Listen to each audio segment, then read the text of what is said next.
of that one? It's a 6 meter diameter with a ring, diameter ring. It's a ring? Ring, yeah. Okay, so here, this is 6.49, right? Yeah. It's a brand new marker. Oh, 6.49, so this is X, Y, and Z. Is the ring on the concentric with the Z axis?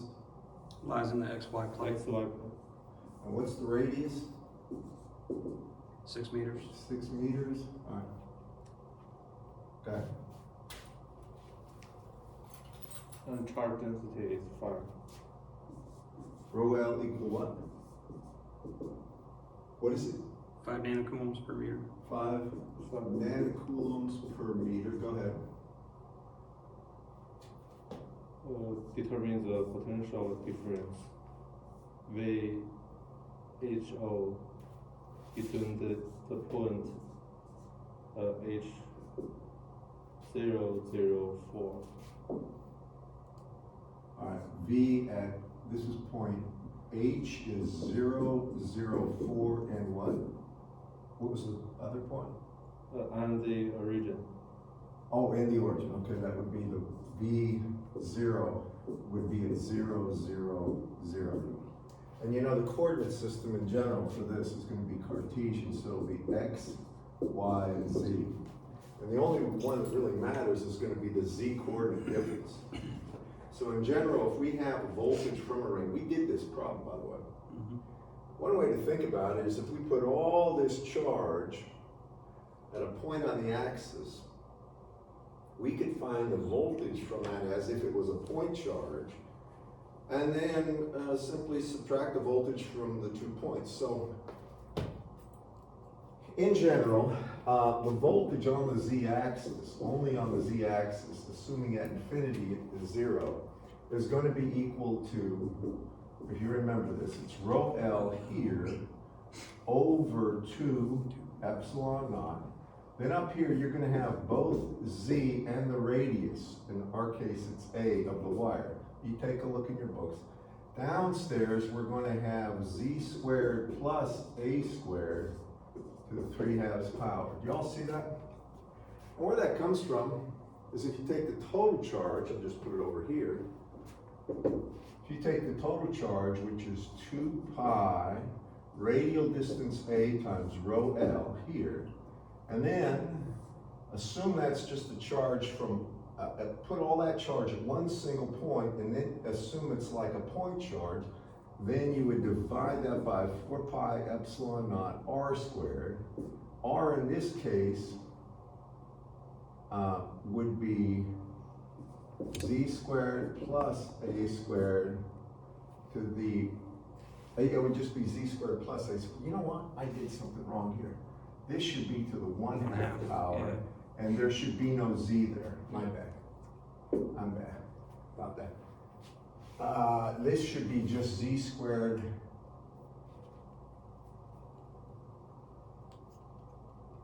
Yeah, it's 1 over r, so this should be 1/2, and this should be 1/2 here.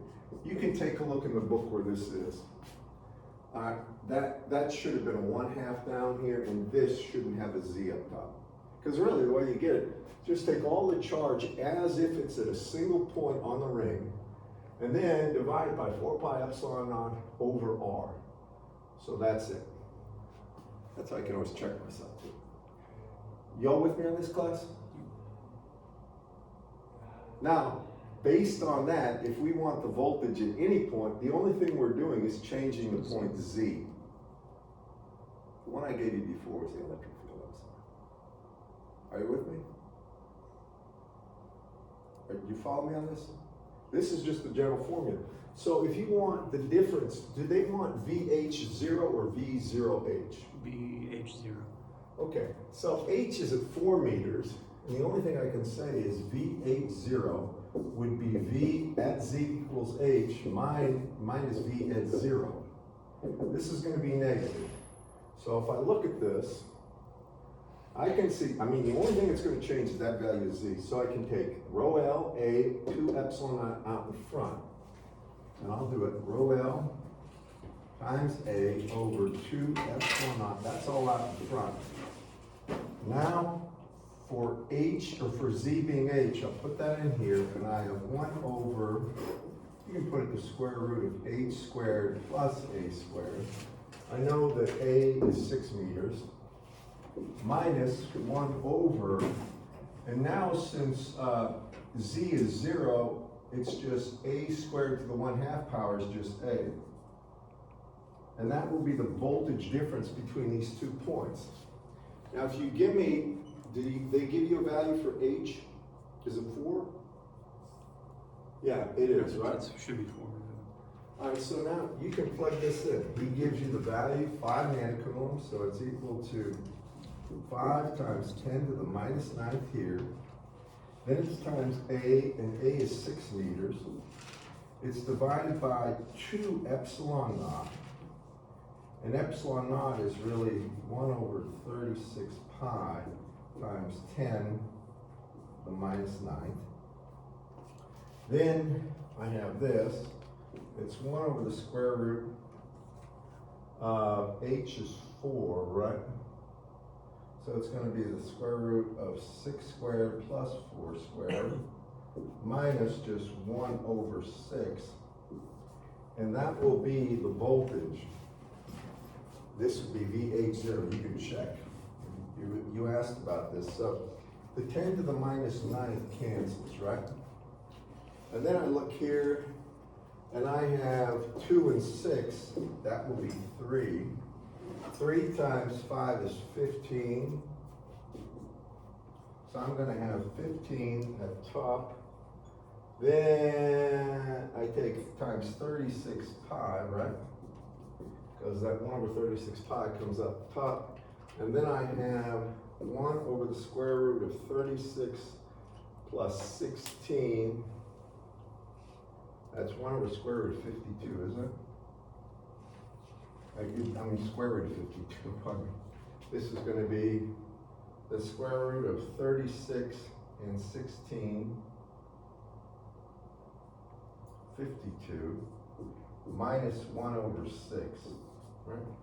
And that would be the answer of the voltage difference. It's going to be negative. You want to tell me what that is?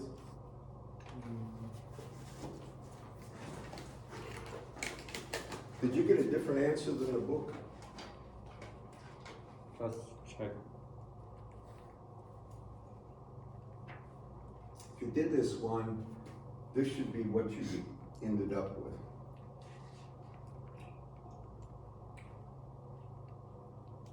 Negative 47.48.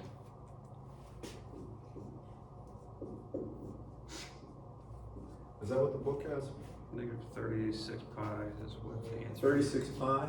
Negative 36 pi. Well, then,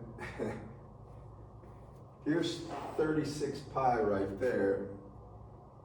Right, so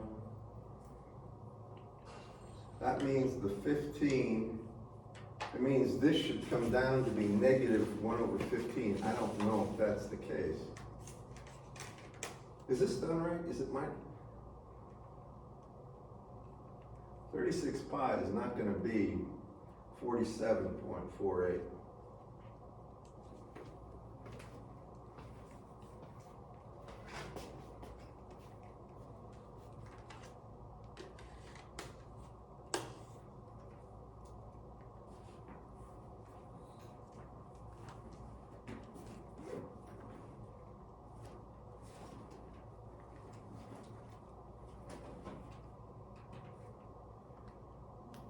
Did you get that? 36 pi is 113. Yeah, but I mean, is this, tell me this, just give me this value right here. 1 over square root of 52 minus 1 over 6. Negative 0.0. And take 1 over that.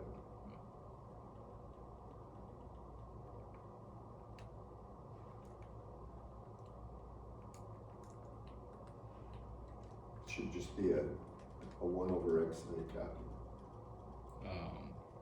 Negative 35.72. All right, see that 35.72? Yes.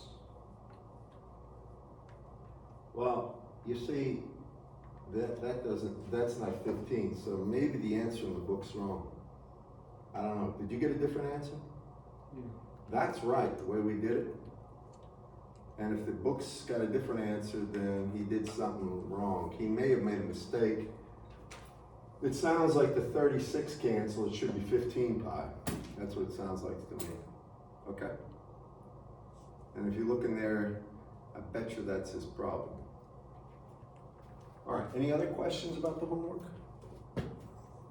Because I gave you several with voltage, right? Both where you had to determine the E field from the voltage as well as get the voltage from a charge distribution, right? Or from the E field. Any other questions? You're looking through your notes.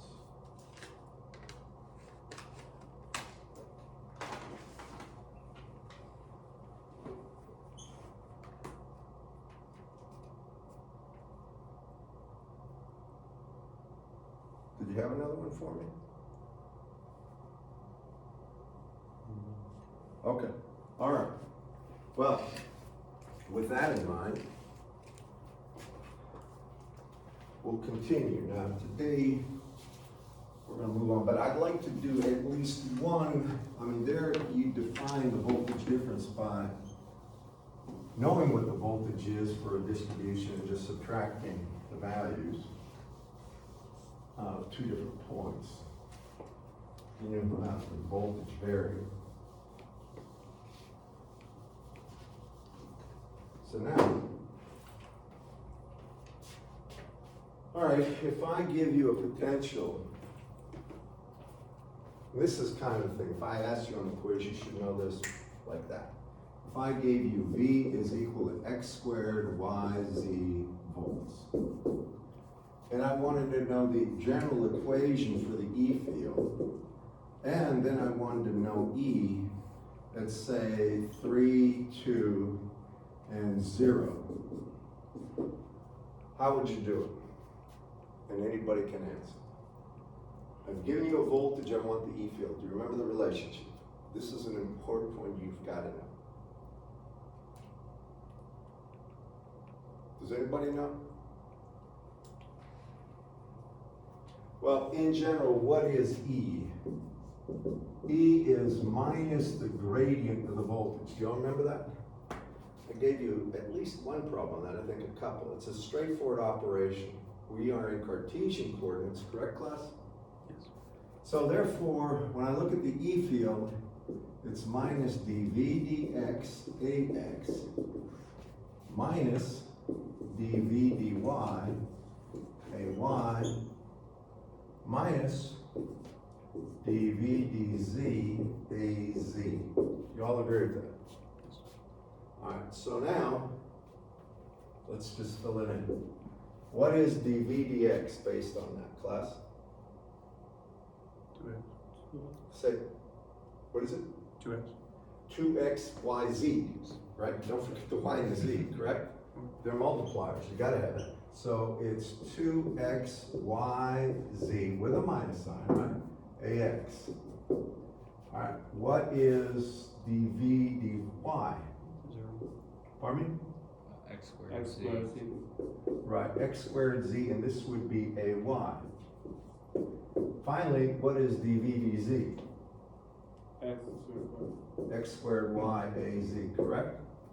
So what is the value of the E field at 3, 2, 0?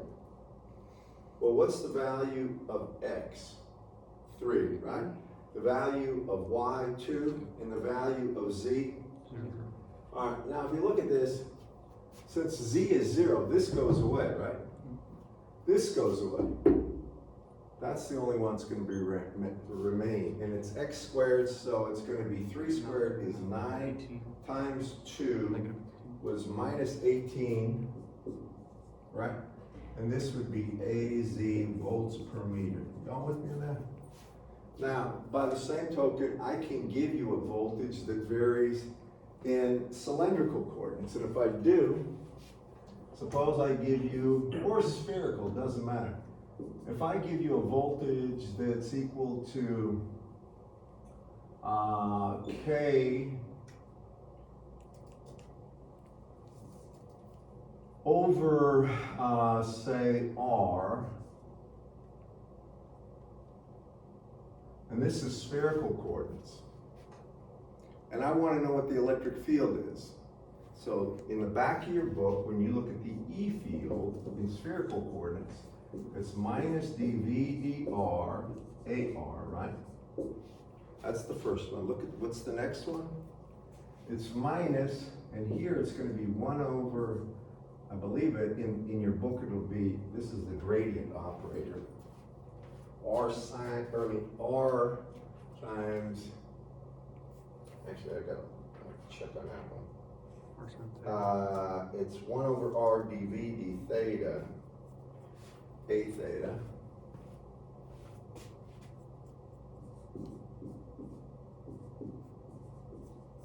And then it's going to be minus 1 over R sine theta times dV d phi, if you look. It should be, and it would be A phi, correct, class? You can look at the back of your books. Yeah. All right, so what is this?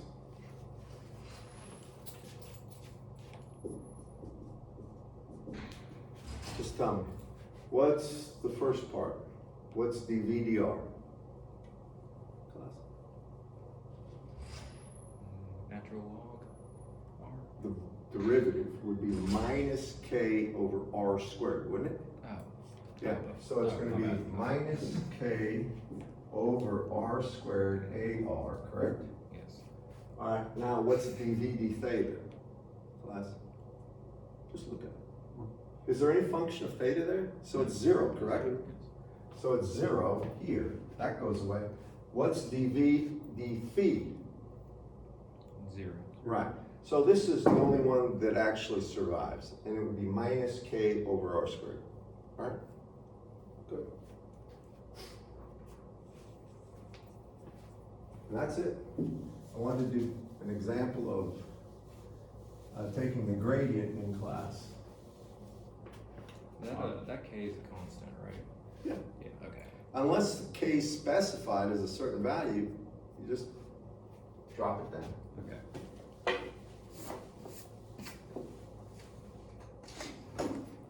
All right, now, after that, now we're gonna do Ohm's law. You're familiar with Ohm's law.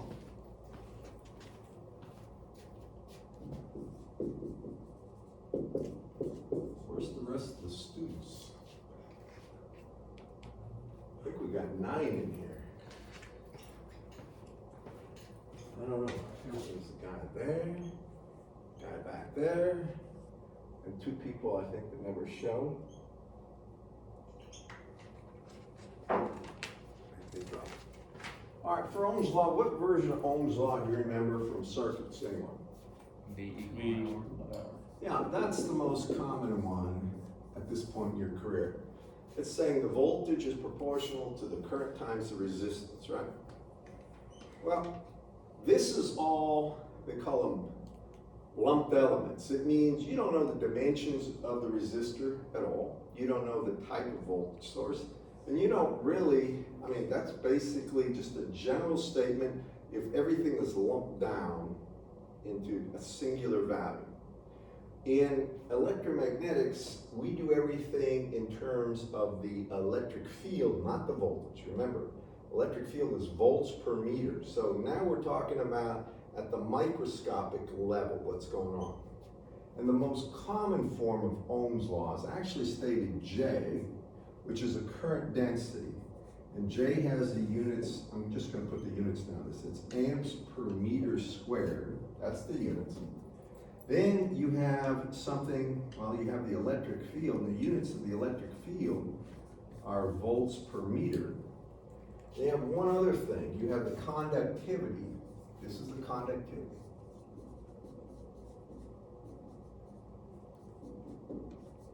And the conductivity's units are Siemens per meter, or another form of this is just 1 over ohm meters.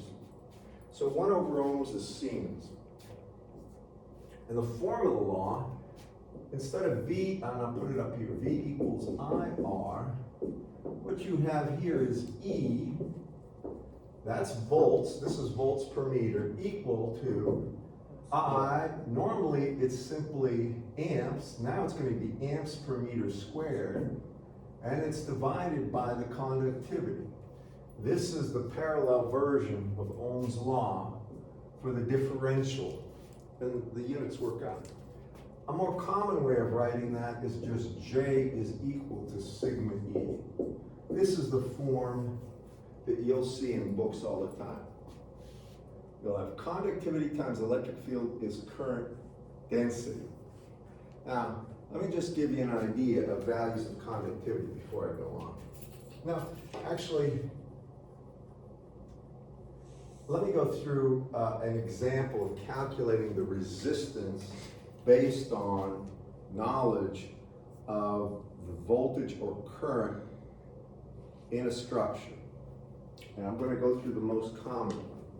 The first example will be just a long wire of constant cross section. So here, I'm going to have a wire with a constant cross section. So it's going to have a radius A, all right? It's going to have a length L, and it's going to have a conductivity sigma. You can think of that like a piece of carbon, or maybe salt water in a tube, something like that. And what I want to know is the resistance between this end and this end. So this looks like a carbon resistor. So here we're going to put a little voltage source, V, and we don't know this. We're going to find this. And we're going to assume that voltage source causes a current I to flow. Now here's the progression of how you solve problems using this is called the differential form of Ohm's law. The first thing, this is one method, there are two. One is assume I. All right? From I, then you get J. That's the current density. From J, then you get E. And once you have the E field, you get the voltage by integrating E dot VL. Finally, you get the resistance as voltage over current. That's the form of Ohm's law you know. Y'all with me? So, here we go. I assumed I here, right? This is DC. Now here's the next thing, the assumption. I'm assuming I is distributed uniformly over this entire cross section. So in other words, that the current density at the edge is the same as the current density at the middle. Do y'all follow me? You look at the units, J has the units of I per meter squared. So from there, you can say J is equal to the I over the surface area it's penetrating. The current density is flowing this way, right? That's the way it's flowing. From one end. So that means J, and I can put an axis if I want. I can call this the Z-axis right here. Over the area, what's the area of a disk of radius A? Anyone? Area. Pi times A squared, right? So it's pi A squared is the area, right? And then it would be in the A Z direction. The units would be amps per meter squared. Right? Now I need the E field. Well, if you look at the equation, the E field here is simply J divided by sigma. So the E field would be J divided by sigma, or it would be I over sigma times pi A squared AZ. And the units of E would be volts per meter. They work out if you do it. If you take amps per meter and you divide them by 1 over ohms per meter, amps per meter squared, then you end up with amps times ohms, which is volts, over meters. So that's the E field. You with me so far? Now, when we get the voltage, we don't care about the sign, if it's negative or positive. And the reason is because when we calculate resistance, we know resistance for any passive structure, it's not a battery, is always positive. You all with me? You don't see a negative 5 ohms. So that means here, when I calculate voltage, I know voltage would be the integral of the E field dot dl. And usually you put a negative sign here and you go from some point A to some point B, and that would be VBA. But I'm gonna just tell you, you can forget about the negative sign. You're gonna take a magnitude. I'm just telling you. So when I do this, I'm gonna take, and I'm gonna just say V would be equal to the integral of E. Well, that's E, so it's I over sigma pi A squared AZ. Then I dot that with DL. Now this is going to be Cartesian coordinates, so it's DZ AZ plus, really it's DX AX plus DY AY plus DZ AZ. And I know the AX dot AZ will dot to 0, and I know that AY dot AZ will dot to 0. So I just put down the DZ AZ here. And then I do it over the length. Well, since I'm integrating over a length, I can start at any point, 0, and end at any point. So it'll go from 0 to L. And I see the AZs cancel, right? So I integrate DZ, I get Z evaluated from there to there, and I find it's I times L over sigma times pi A squared. And that is the voltage. Y'all with me on that? Now that E field doesn't vary versus distance. It's a constant value. And therefore, when I'm integrating E dot dl, what it really boils down to, I'm just taking the E field and multiplying it by the length. Now, finally, we went from I to J, from J to E, then from E to the voltage. The last step is getting the resistance. That means the resistance of this is going to be any structure that has a constant cross section and it assumes the current's uniformly distributed over. Here the resistance is V over I, right? Well, that's the voltage, and look, if I take that voltage and divide it by current, the currents cancel, and you get L over sigma times pi A squared. The most general form of this, if you have a constant cross-section, long structure, it is the resistance is proportional to length, inversely proportional to conductivity, and inversely proportional to the cross-sectional area. Sometimes you can put this because it's the perpendicular area the current's flowing through. Current's going in this direction, area is this way, so it's penetrating perpendicular. Y'all with me? And that's how you calculate resistance. You assume I, then you calculate J, then you calculate E, then you calculate V. Got it? I'm going to do another problem for you. So, let's do another problem, this time a little more complicated.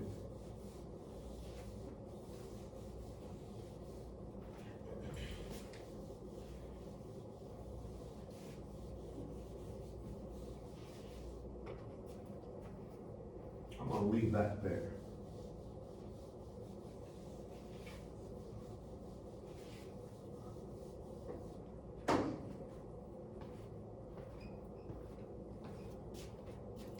So the next thing I'm going to do is going to be a cylindrical structure, but it's not going to flow along the axis. Here I'm going to have a cylinder with an inner radius of A. All right, and then it's going to be solid out to a point, and I'll call this radius B. And here, this isn't drawn very well.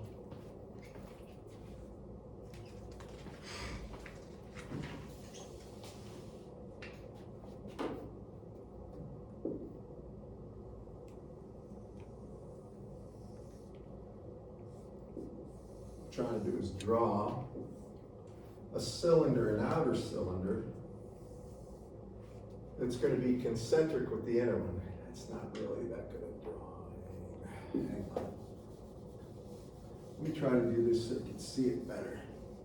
What I'm really trying to do is just take a look at something that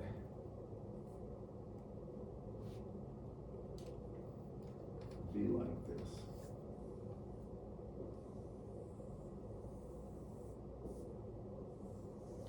It's basically that, only bigger. Anyway, it's got a radius of B. So if I look straight down this pipe, I have this.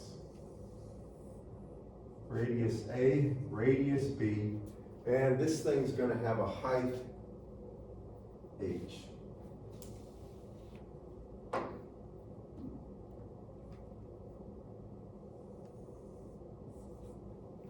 So this height is H. Can y'all follow me on this?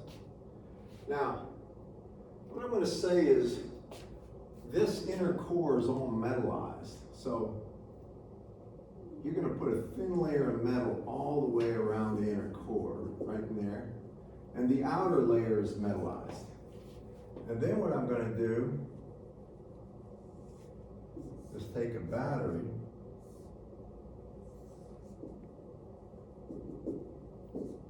and I'm gonna push current this way.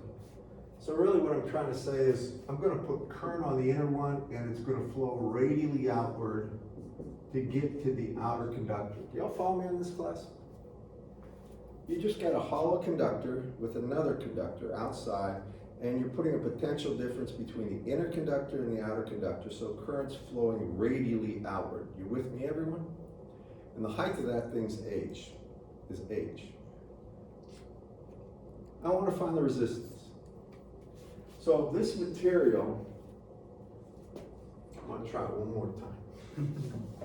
This will be my last attempt at art. If I have a cylinder like such, and then I have a core in there like such,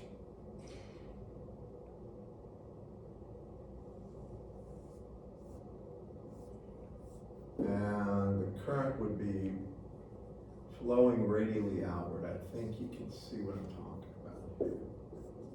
Right? That would be the direction of J. All right, so I assume now I need J. Please pay attention to this part. Well, J is always going to be the current that's flowing through a surface. Now, here's the surface. If I come here, and I can put up a surface like this, it's all the current penetrating a surface that's at a given distance rho away. Y'all see that? Can you see it? Willie, over there? All right, so what is that current? Well, the current would be, current density. The current, I assumed I, so now I need to divide it by the area. Now look at this. What is the area of this purple area here? It's a cylindrical area. It's got a height H. All right, I'm at a radial distance rho. How do you get the area? Like if you had a Campbell soup can, and you wanted to know the area on the outer part where the label goes, how would you get it? Well, you would take the perimeter, or the circumference times the height, right?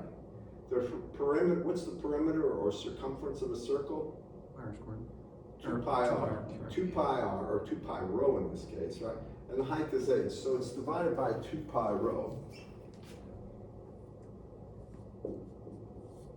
It would be in the A rho direction, and then you divide it by the conductivity sigma. Because whenever you want J, you divide by conductivity. Right?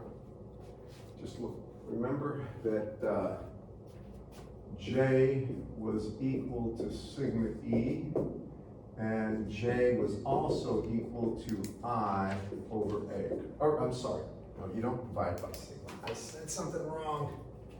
It should be H, right? It should be H, yes. Okay. It has to be divided by the height, thank you. Because the area would be. That was the My bad. I'm so sorry. So that's J, correct, guys? Now, after you get J, you're gonna get E, correct? And what's E? How do I get E from J? Right here. Sigma times E. J divided by sigma, correct?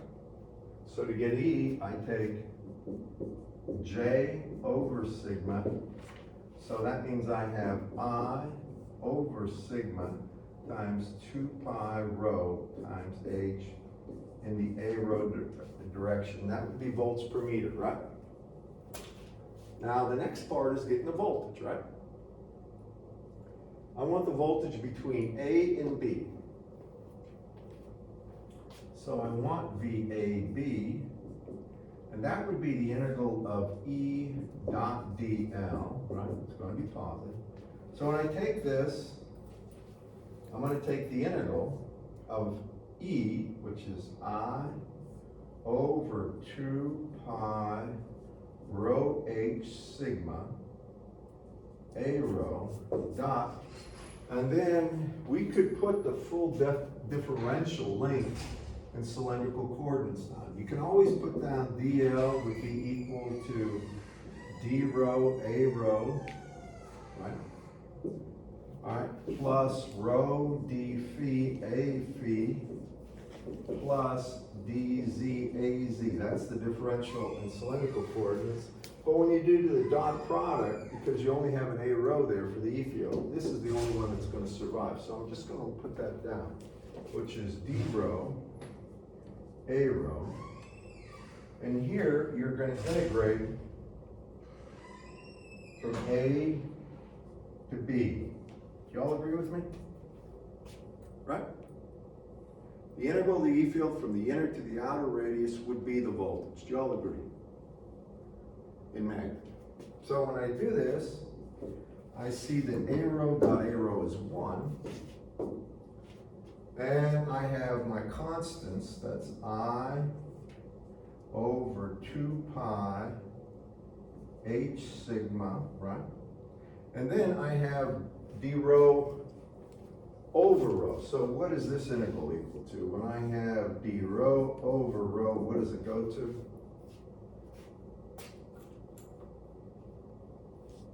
Now you want to answer? Natural log. Natural log, thank you. And these are integrals you have to know. Okay. So this is the natural log of rho evaluated from B to A, right? And that's equal to really I over 2 pi H sigma times natural log of B over A. The reason I do that, I'm going to put it here. Everybody know that natural log of B over A is the log of B minus the log of A. Correct, class? All right, so here I just combine it, log B over A. With me, everyone? Now, if you do that, final step is getting the resistance. And what's the resistance?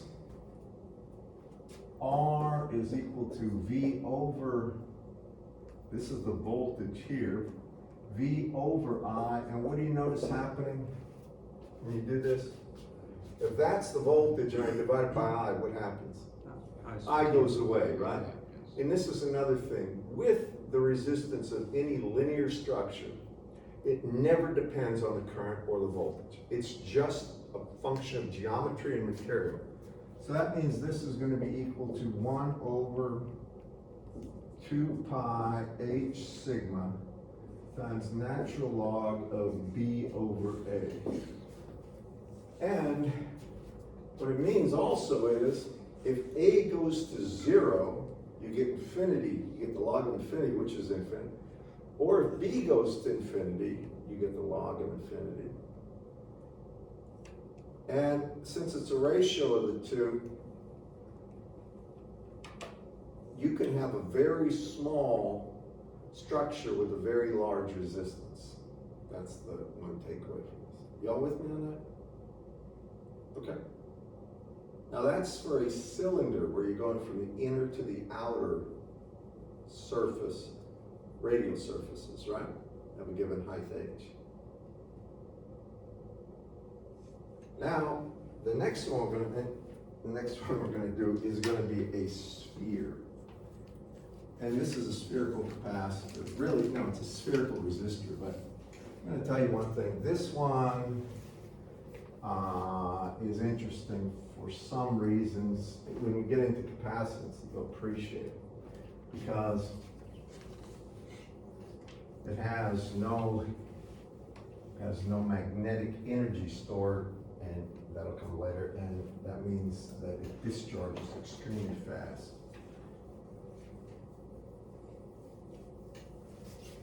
You've had most of this in physics.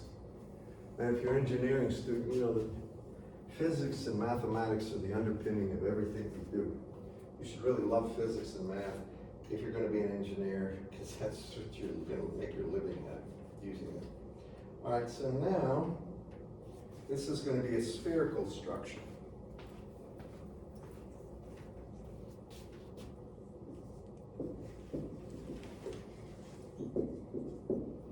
This is spherical resistor.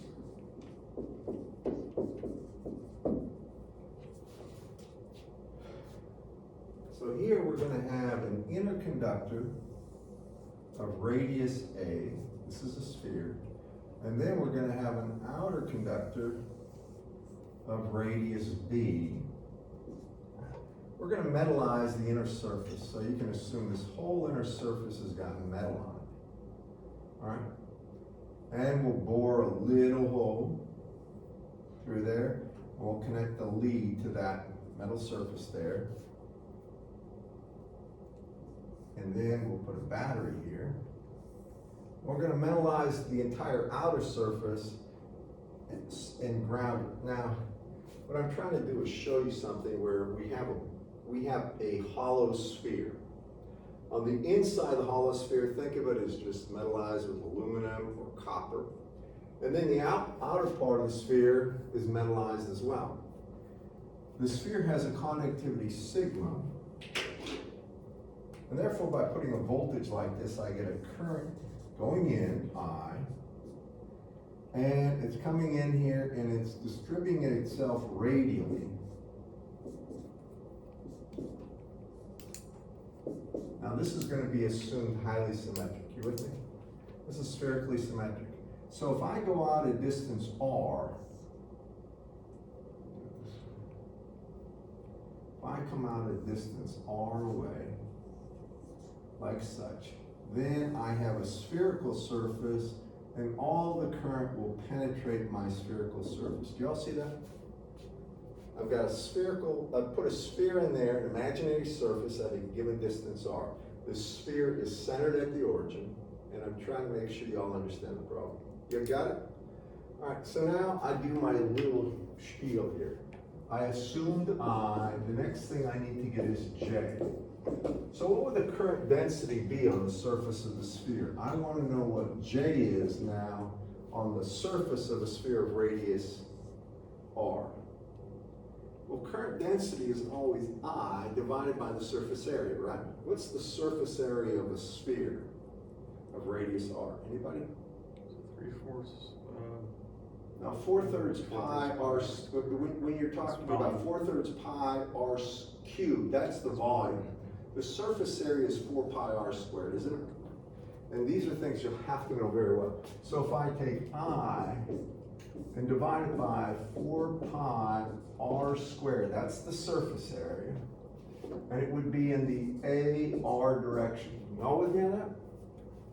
So that would be the current density J.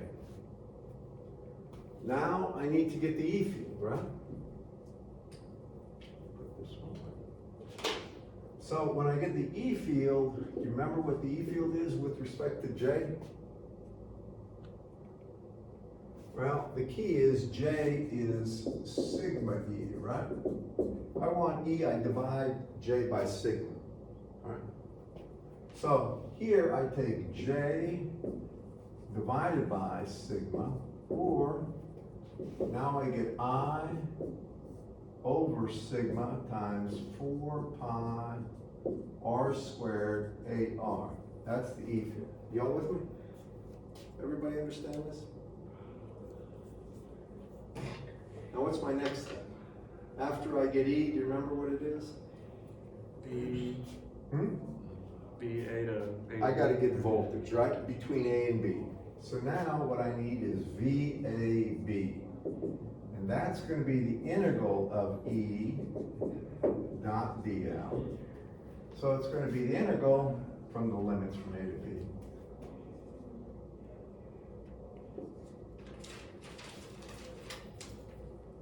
And that's gonna be equal to the integral of I over 4 pi sigma r squared AR dot DL. I could put in the full DL in spherical coordinates, but I see an AR there, so the only thing I need is the AR component. It's DR AR, and this goes from A to B. And here, when I do this, I see VAB. If you get a negative sign, don't worry about it, just get rid of it, because the ratio of V to I will always be positive. So here you're gonna have I over 4 pi sigma, and then I have the integral from A to B. AR dot AR is 1, and I have DR over R squared. That means it's I over 4 pi sigma. Now, what's the integral of 1 over R squared, guys?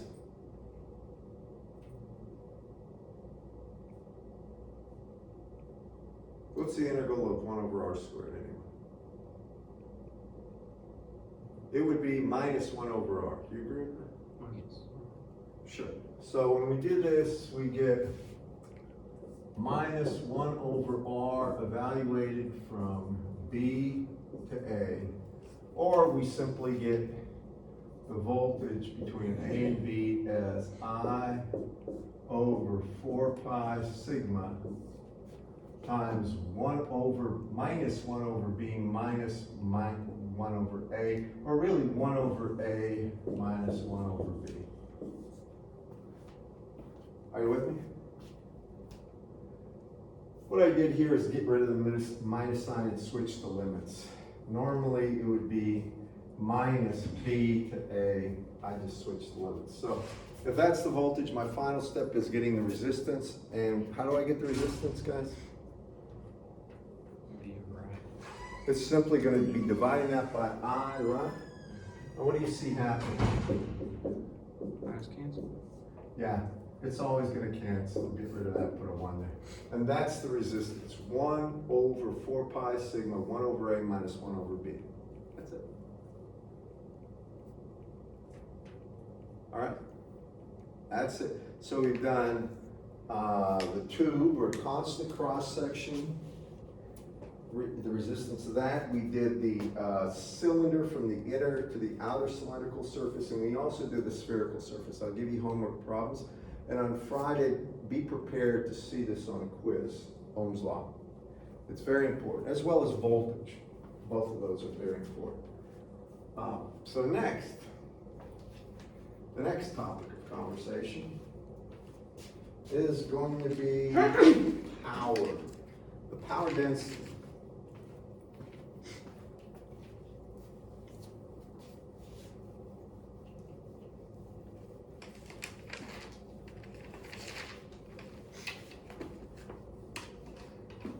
Is there any rain today in the forecast?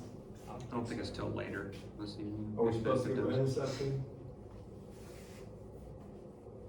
I don't know, I was walking my dog and I was looking at my weather app and I didn't look past the morning. If we do, it'd be very, very late, but Does it? I don't think we're really gonna say anything.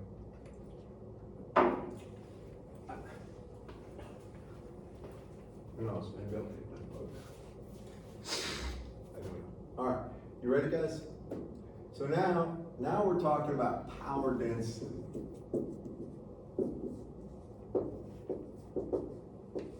And I like to try to go back to your circuits and work from there, give you something to sort of use as a marker, something to relate to. So we talked about Ohm's law, V equals IR was your form of Ohm's law in circuits. And the form for the when you're talking about the microscopic level is J is sigma E. That's the common one. So the next thing is for power density. Y'all remember that power in general was voltage times current, right? That's the most basic form of power. If you think about DC current, DC voltage, that's power in watts, right? Units of power are watts. Well, we don't have power, we have power density. So a lot of times you'll see it with a small p and then a sub d. Really, this symbol doesn't matter. Power density will be power. It will have the units of watts per meter squared. And the power density, this is power density,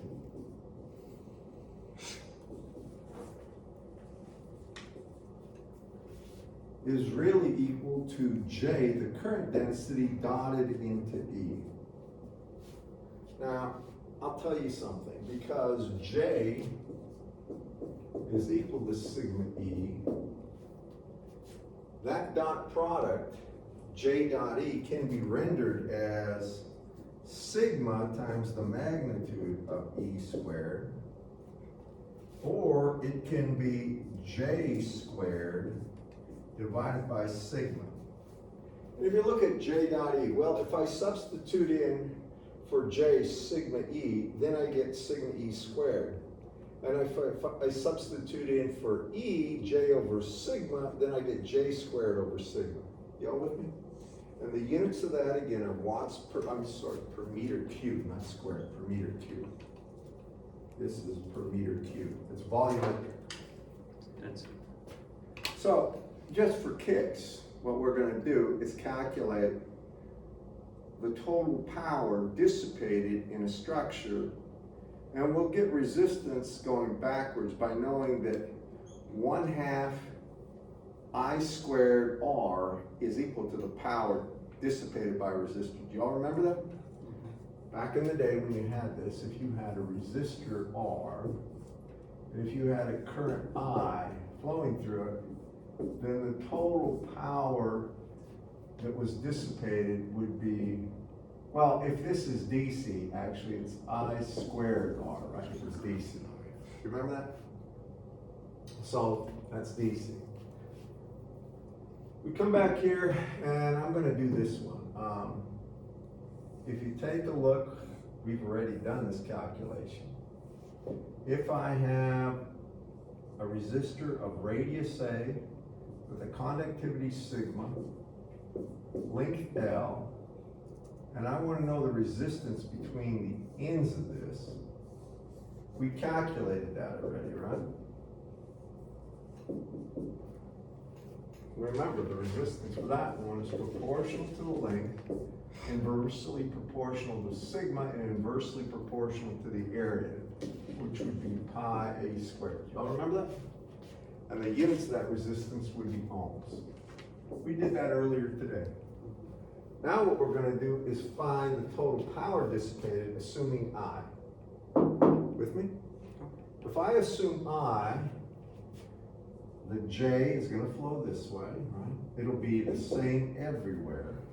Call this the Z-axis. So I can say J here would be equal to I over pi A squared, right? In the A, Z direction, correct?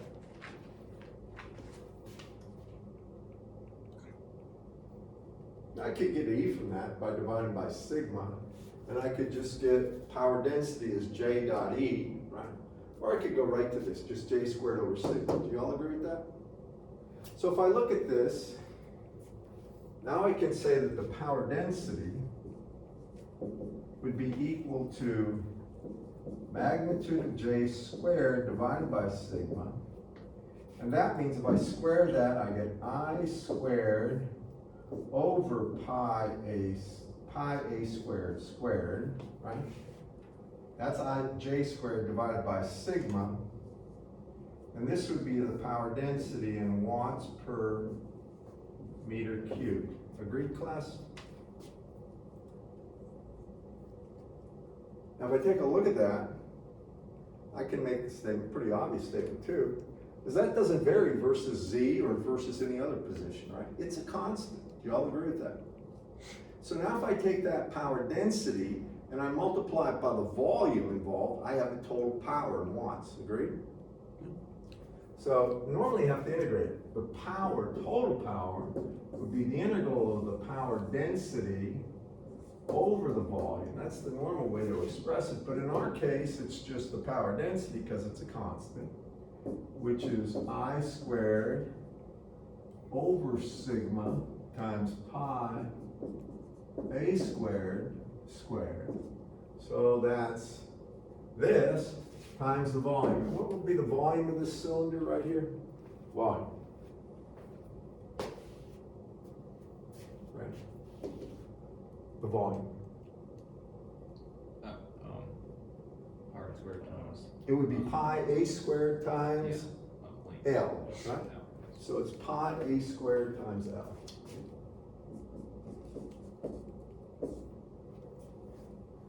And that's the total power, right? And what do you know about power dissipation in the resistor? It's I squared R, isn't it? Correct? I'm just stating the obvious, right? I squared R is the power dissipation in the resistor, right? That's basic circuits. So what is R? Take a look at that just for a second.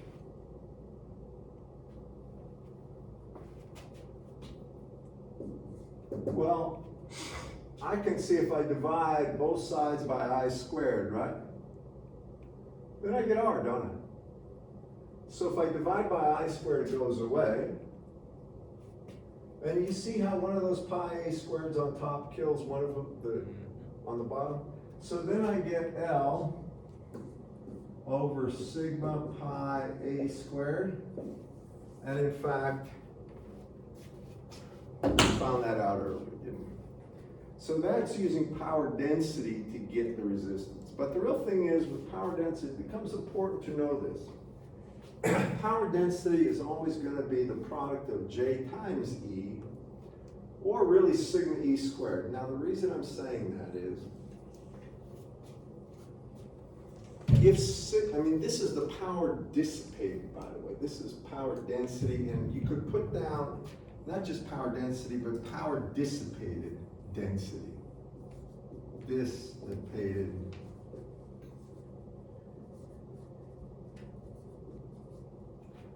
So it's how much power is being burned up at that point and turning into heat. Now, I talk about this more, I guess, the higher up we go in course levels. But remember, when you have any kind of a power dissipation, really, energy is neither created or destroyed. So, if I have electrical current flowing, and if it heats a wire, then it's turning into thermalized energy. If there's a filament and it's emitting photons, then it turns into optical or a light. It turns into photonic energy, right?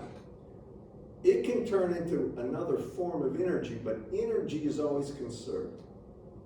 You never put in, the energy into a system is equal to the energy out of any system. So if we've got 30 watts into a light bulb, then some of it is coming out as photons, and some of it as thermal heat. And heat, is just vibrational energy of molecules, right?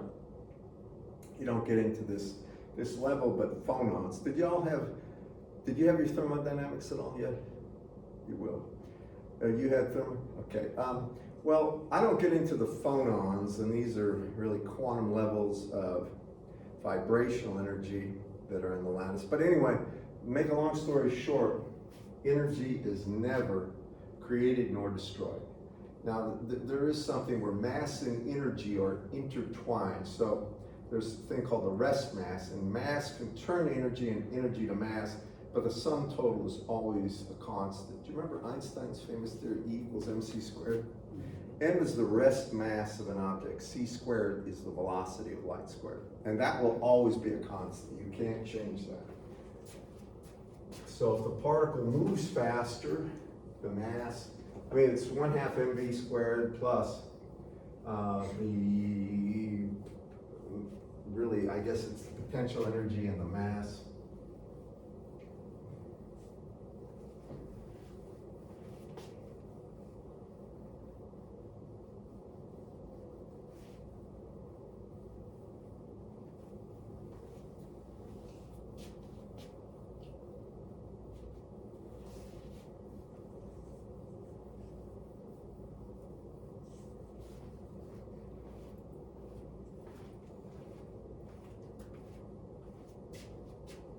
Okay.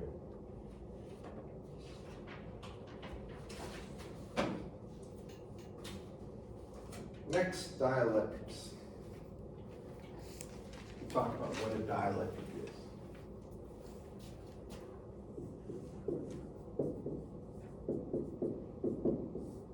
When we talk about dielectric, think insulator.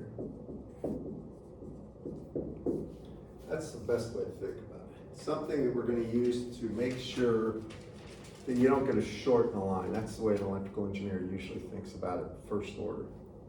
So what are some dielectrics? Something that doesn't, now there will be some current passing through any dielectric, but it'll be so small it doesn't matter. What are some dielectrics that are common? Well, what do you see? What coats this thing or separate? It's rubber, plastic, right? Polystyrene, stuff paper cups are made of. Mica is another very common dielectric. Mica is a mineral that is used between capacitor plates.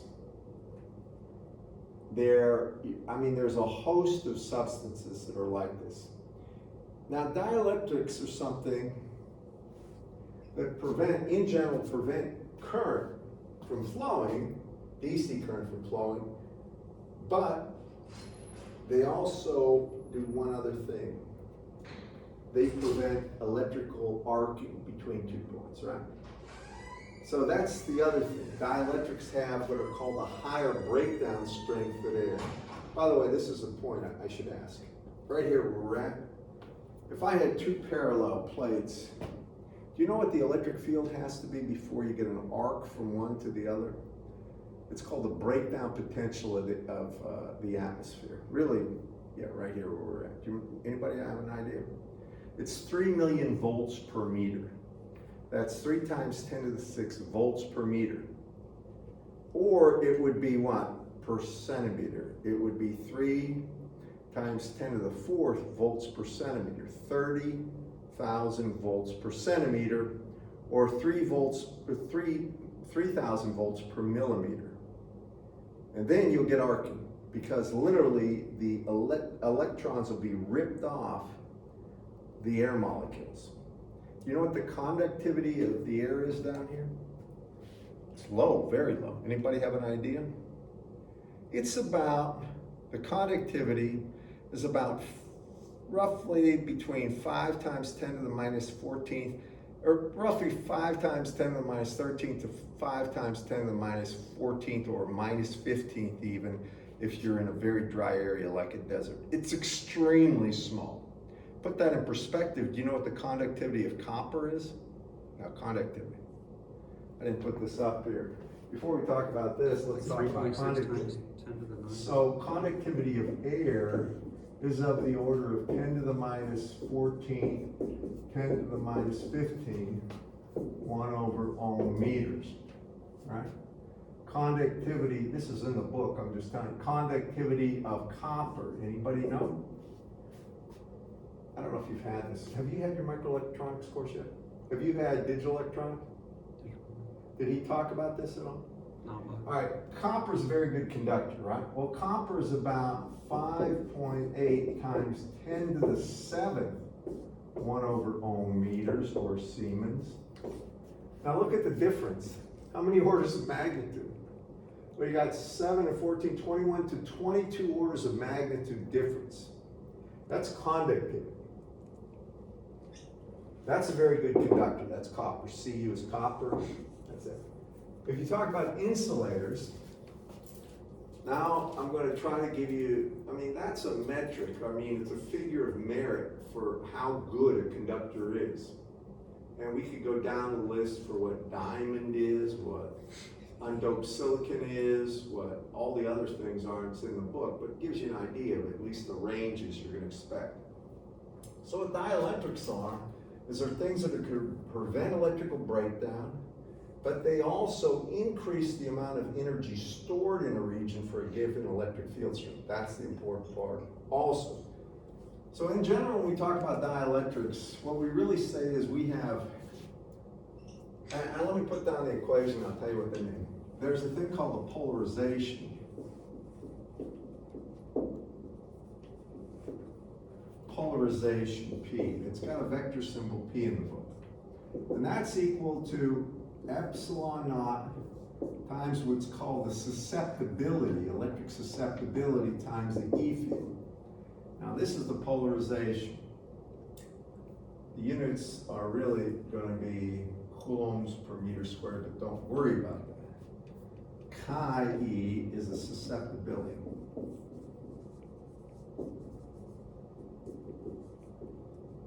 We don't use that almost ever. It's a scalar value. It's somewhere between 0 and can be a large value. So XE has a range, the susceptibility from 0 to basically maybe 10 to the 5th. But don't worry about that. That just tells you how much of the region can be polarized. Then I have to explain what polarized is. This one we don't use so much. What we do use is something that's called the relative permittivity. So in general, I call that P. D is equal to epsilon naught E. Now epsilon naught is it's called the permittivity of free space, plus the polarization, or it's equal to epsilon naught E plus epsilon naught times the susceptibility times E, or the way we like to write it is it's equal to epsilon naught times 1 plus the electric susceptibility times E. And finally, this is the one we use. D is equal to epsilon naught times epsilon relative. That's called the relative permittivity times D. And this is the one we use all the time. Here, epsilon relative is called the relative permittivity.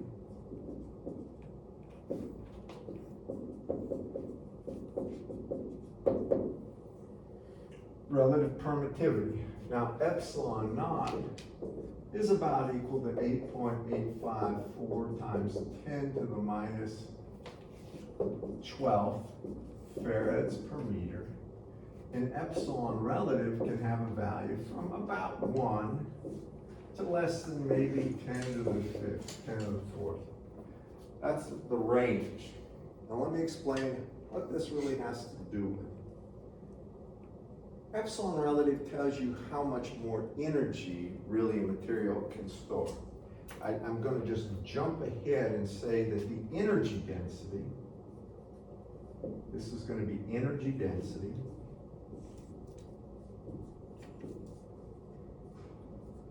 it's like in a region, how much energy is there that you can pull out. The energy density is equal to 1/2 times epsilon naught, epsilon relative, times magnitude of E squared. I'm not going to prove it right now, just accept it. So the larger the epsilon relative for a given E field, the more energy it can store in that region. Do y'all follow me on that? So a logical question for you is, well, how does it store energy? Here's how. When you have any kind of a dielectric structure, you basically have polarized molecules that are bound. They can't move, but they can stretch. So it's like this. You have two charge centers, a plus and a minus charge center. And you can think of this as almost like a spring. Like there. And the separation distance is D, alright? And that's a plus charge, that's a minus charge, right? Y'all follow me?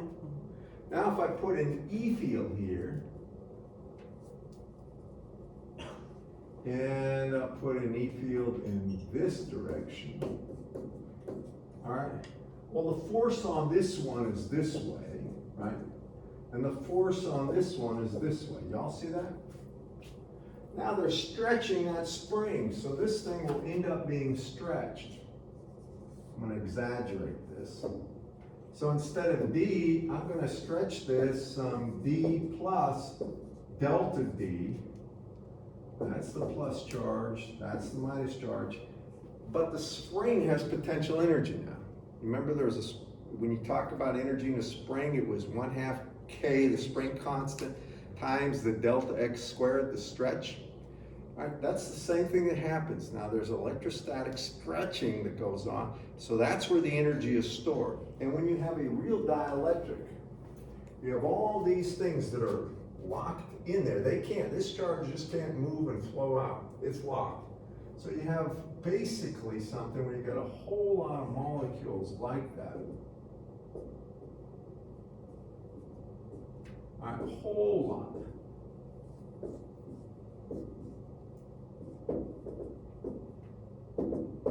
And you put an E field in, they're all stretching.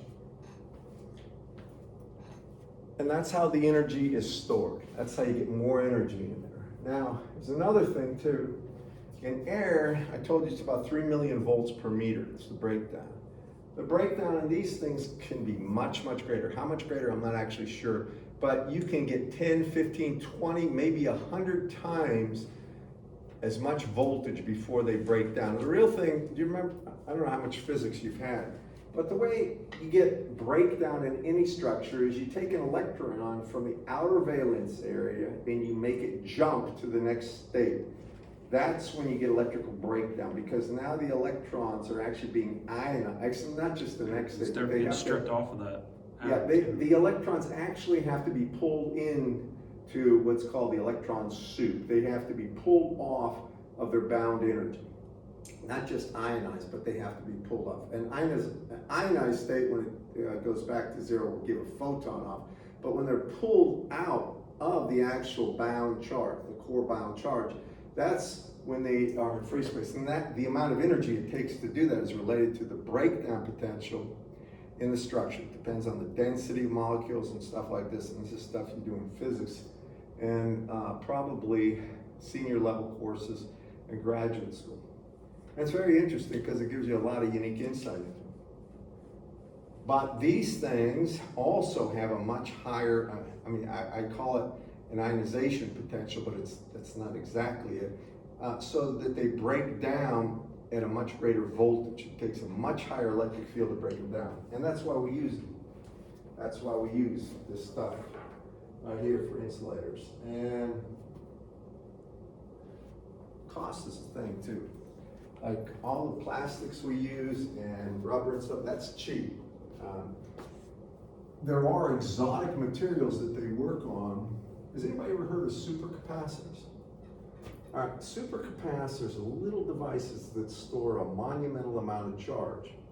And the reason they store this so much charge for a given voltage is that they have very high dielectric constants that'll store that energy. And my friend Tom Birch told me about, I think his kids bought a supercapacitor, and if you put a penny across it, say you charge it up to maybe 30 volts, put a penny across it, it'll melt it, because it can store that much energy. And supercapacitors are getting a lot of interest. I don't know if they're actually used right now, because they store a whole lot of energy, and you can draw enormous amounts of current just for an instant. Well, what needs an enormous amount of current for an instant? Starting your car. All right, you get car batteries in a lot of cars. I can't say all, but one of the things they can add to help is going to be a supercapacitor that will help you start your car. Is anybody ever, you know what dead batteries are, right? Okay. Well, the thing is, it can't sustain it very long, but sometimes it just takes that initial to jump, get your car going, and that's one thing supercapacitors can be used for. I'm gonna speak more about dielectrics later, but really just remember that the D field is equal to epsilon relative epsilon naught E. From there, everything comes to, I will give you, homework. Okay, guys?